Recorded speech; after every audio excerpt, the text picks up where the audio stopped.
Hello friends, welcome back to our channel. కేంద్ర ప్రభుత్వం వచ్చే ఆర్థిక ఏడాదికి సంబంధించిన మధ్యంతర బడ్జెట్ను పార్లమెంట్లో ప్రవేశపెట్టింది. ఈ సందర్భంగా దేశ రక్షణకు పెద్దపీట వేశారు ఆర్థిక మంత్రి నిర్మలా సీతారామన్. మొత్తం 47.66 లక్షల కోట్లతో కేంద్ర బడ్జెట్ను ప్రవేశపెట్టారు. మౌలిక వస్తువుల రంగానికి 11.11 లక్షల కోట్లు కేటాయించారు. రక్షణ శాఖకు 6.2 లక్షల కోట్లు కేటాయించారు.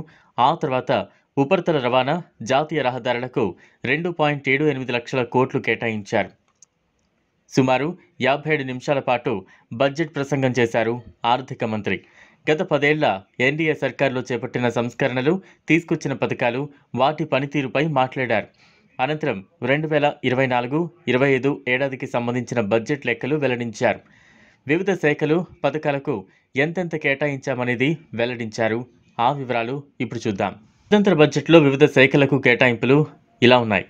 ఈసారి రక్షణ శాఖకు కేంద్ర ప్రభుత్వం 6.2 లక్షల కోట్లు కేటాయించింది.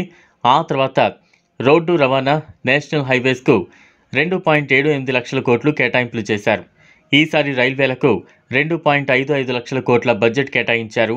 వినియోగదారుల వ్యవహారాలు, ఆహారం, ప్రజా పంపిణీకి 2.13 లక్షల కోట్లు, గ్రామీణాభివృద్ధి శాఖకు 1.77 లక్షల కోట్లు, హోంశాఖకు 2.03 లక్షల కోట్లు, కమ్యూనికేషన్ రంగానికి 1.37 లక్షల కోట్లు, రసాయనాలు, ఎరువుల కోసం 1.68 లక్షల కోట్లు, వ్యవసాయానికి 1.27 లక్షల కోట్లు కేటాయించారు ఆర్థిక మంత్రి. మహాత్మాగాంధీ గ్రామీణ ఉపాధి హామీ పథకానికి 86,000 కోట్లు కేటాయించింది కేంద్రం. ఆయుష్మాన్ భారత్ పథకానికి 7,500 కోట్లు ఇచ్చారు. పారిశ్రామిక ప్రోత్సాహకాల కోసం 6,200 కోట్లు, సోలార్ విద్యుత్ గ్రిడ్ కోసం 8,500 కోట్లు, సెమీకండక్టర్స్, డిస్ప్లే, ఎకో వ్యవస్థల ఏర్పాటుకు 6,903 కోట్లు, గ్రీన్ హైడ్రోజన్ మిషన్ కోసం 600 కోట్లు కేటాయించింది కేంద్ర ప్రభుత్వం.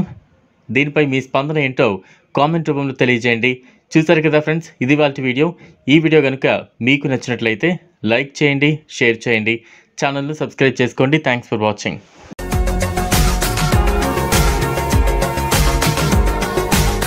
మరిన్ని అప్డేట్స్ కోసం మా ఛానల్ని సబ్స్క్రైబ్ చేయండి.